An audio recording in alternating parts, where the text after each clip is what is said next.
جس شہر کی زمین مقدس سمجھی جاتی تھی، آج وہاں آوارہ گردی، موج مستی اور عیاشی کی تمام حدیں پار ہو چکی ہیں۔ شہر کسی جدید لگژری سٹی سے پیچھے نہیں رہا۔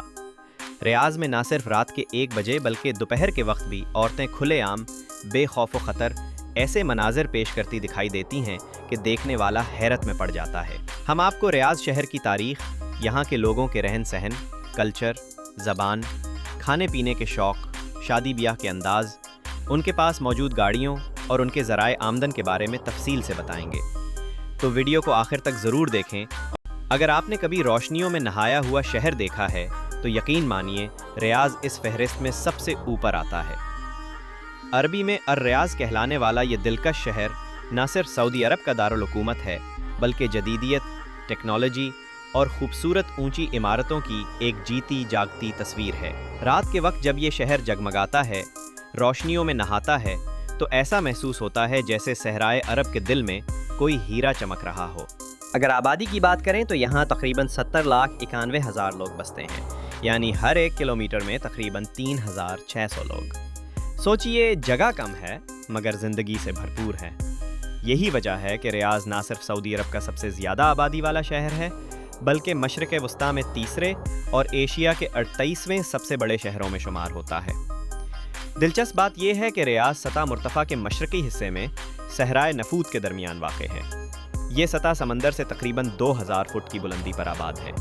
تاریخ کے اوراق میں اس شہر کا پرانا نام حجر یمامہ ملتا ہے، مگر آج یہ الریاض کے نام سے پوری دنیا میں جانا جاتا ہے، جس کا مطلب ہے باغ یا باغات۔ پہلے یہ علاقہ کھجوروں کے سرسبز باغوں سے گھرا ہوا تھا، اور آج بھی یہ روایت زندہ ہے۔ ریاض کے مرکزی حصے سے ذرا دور جائیں تو وہاں اب بھی کھجوروں کے بے شمار باغات ہیں، جہاں سے سالانہ لاکھوں ٹن کھجوریں حاصل کی جاتی ہیں۔ یہ کھجوریں نہ صرف اپنی اعلیٰ کوالٹی کے لیے مشہور ہیں بلکہ ان سے لاکھوں ریال کی آمدنی بھی حاصل ہوتی ہے۔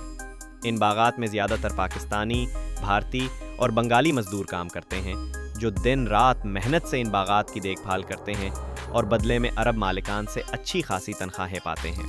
ریاض شہر کے قوانین کا ذکر آئے تو بس سمجھ لیجئے کہ یہاں قانون واقعی قانون ہے۔ پورا سعودی عرب سخت قوانین کے لیے مشہور ملکوں میں شمار ہوتا ہے، اور ریاض اس کی سب سے بڑی مثال ہے۔ یہاں چوری، قتل، احتجاج یا کسی تنظیم کا قیام سب کچھ غیر قانونی ہے، اور اگر کسی نے ایسی حرکت کی تو سزا اتنی سخت ملتی ہے کہ اگلا شخص سوچنے پر مجبور ہو جاتا ہے۔ دلچسپ بات یہ ہے کہ یہاں کے تمام قوانین قرآن و حدیث کی روشنی میں بنائے گئے ہیں، لیکن سچ کہوں تو سوائے قتل کے باقی سب کچھ کسی نہ کسی شکل میں ہو ہی رہا ہے۔ خاص طور پر رشوت یہاں اتنی عام ہے کہ کوئی بھی سرکاری کام کروانا ہو تو بغیر سہولت فیس کے مکمل ہونا مشکل ہے۔ سامنے تو کوئی عرب رشوت نہیں مانگتا، مگر اپنے کارندوں کے ذریعے بات گھما پھرا کر وہی کام نکلوا لیتے ہیں۔ اور اب بات کرتے ہیں یہاں کی عورتوں کی۔ ریاض کی خواتین کو سونے سے محبت ہے۔ ہر عورت کے پاس لاکھوں ریال مالیت کا سونا موجود ہوتا ہے، کچھ کے پاس تو سونے کے بنے ہوئے لباس تک ہوتے ہیں۔ یہ خواتین میک اپ، فیشن اور زیورات کی دیوانی ہیں، اور اب وہ گاڑیاں خود چلاتی ہیں۔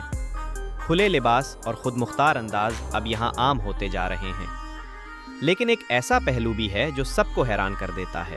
ریاض سمیت پورے سعودی عرب میں اب فحاشی میں اضافہ دیکھا جا رہا ہے۔ گزشتہ 2 سال پہلے یہاں ہالووین فیسٹیول منایا گیا، ایک ایسا ایونٹ جو پہلے سعودی کلچر میں ناقابل تصور تھا۔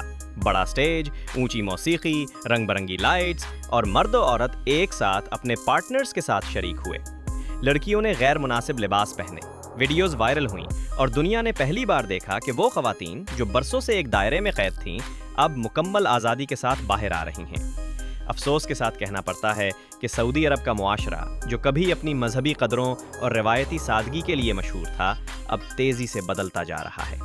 چند سال پہلے تک یہاں نہ سوشل میڈیا پر آزادی تھی، نہ ہی عوامی تفریح کے ایسے ذرائع، مگر اب حالات مختلف ہیں۔ آج کے نوجوان اور نوجوان لڑکیاں ٹک ٹاک، ٹینگو اور دیگر لائیو سٹریم ایپس پر گھنٹوں لائیو رہتے ہیں، جہاں فالوورز، شہرت اور لائکس حاصل کرنا ان کا مقصد بن چکا ہے۔ یہ وہی سرزمین ہے جہاں کبھی پردہ، حیا اور مذہبی اقدار کو اولین مقام حاصل تھا، لیکن اب نائٹ لائف، ڈانس ایونٹس اور کلبز میں ایک نیا کلچر جنم لے چکا ہے۔ ریاض جیسے شہروں میں اب رات گئے تک موسیقی، لائٹس اور محفلوں کی چمک دکھائی دیتی ہے، جو اس بات کا ثبوت ہے کہ سعودی عرب ایک نئے سماجی دور میں داخل ہو چکا ہے۔ یہ تبدیلی کچھ لوگوں کے لیے جدیدیت کی علامت ہے، مگر بہت سے لوگوں کے لیے یہ اخلاقی زوال کی ایک تشویشناک نشانی ہے۔ اگر ہم وقت کو پیچھے لے جائیں تو 1700 کی دہائی کے آخر تک یہ پورا علاقہ صرف ریت اور پتھریلے پہاڑوں سے بھرا ہوا تھا، لیکن 1825 میں جب ریاض کو سعودی عرب کا دارالحکومت بنایا گیا تو قسمت نے پلٹا کھایا۔ جو شہر کبھی ویران ریگستان تھا، آج وہ دنیا کے تیزی سے ترقی کرنے والے شہروں میں شمار ہوتا ہے، اور اس ترقی کا سب سے بڑا راز یہاں کے نوجوان ہیں۔ جی ہاں، ریاض کی آبادی کا 50% سے زیادہ حصہ نوجوانوں پر مشتمل ہے، اور یہی سعودی عرب کا مستقبل ہے۔ کبھی ایک وقت تھا جب یہاں کے لوگوں کو انگریزی کا ای تک نہیں آتا تھا، لیکن آج یہی نسل انگریزی بولتی، سمجھتی اور دنیا کے ساتھ قدم سے قدم ملا کر چل رہی ہے، بلکہ اعلیٰ تعلیم کے لیے بیرون ملک تک جاتی ہے تاکہ وہ آنے والے کل کا ریاض اور بھی روشن بنا سکیں۔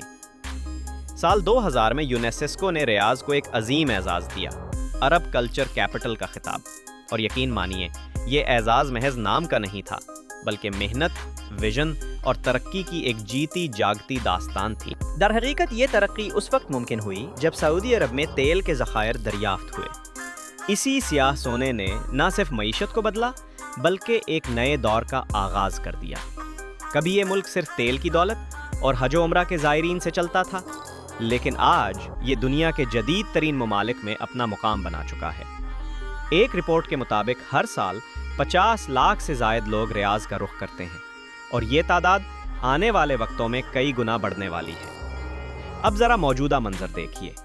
سعودی عرب اب سیاحت کو فروغ دینے کے لیے وہ سب کچھ کر رہا ہے جو کبھی یہاں ناپسندیدہ سمجھا جاتا تھا۔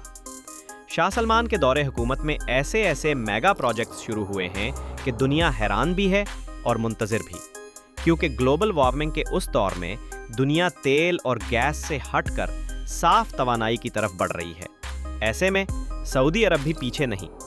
یہاں اب فیول فری الیکٹرک گاڑیاں جیسے ٹیسلا تیزی سے متعارف کرائی جا رہی ہیں، اور سب سے بڑا ہدف ہے ویژن 2030، جس کے تحت سینکڑوں منصوبے 2030 تک مکمل ہوں گے، اور اسی سال ورلڈ ایکسپو کے انعقاد کا منصوبہ بھی ہے۔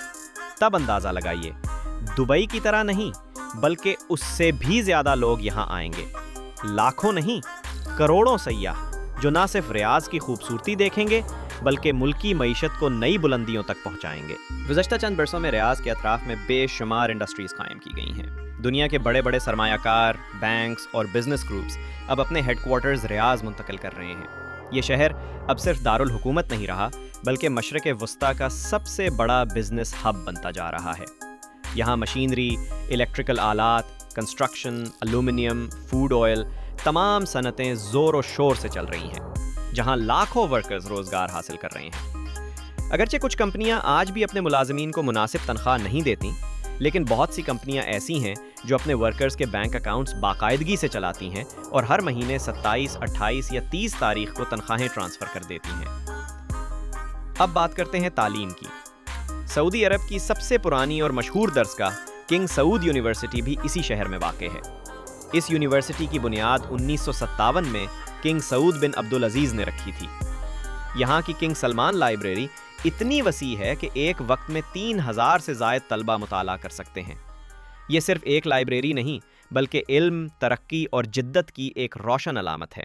اگر آپ سمجھتے ہیں کہ ریاض صرف ایک جدید شہر ہے تو ذرا ٹھہریے، کیونکہ اس شہر میں روحانیت سے لے کر عیش و عشرت تک سب کچھ اپنی انتہا پر ہے۔ ریاض میں تقریباً 4000 خوبصورت مساجد موجود ہیں۔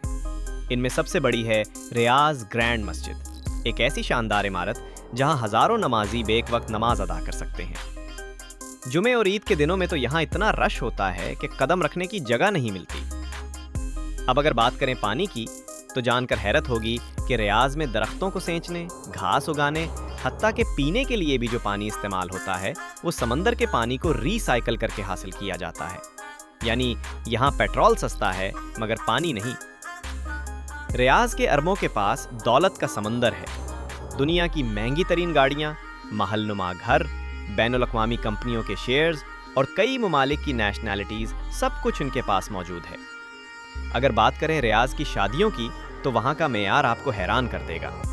یہاں کی شادیاں واقعی لگژری کی انتہا ہوتی ہے۔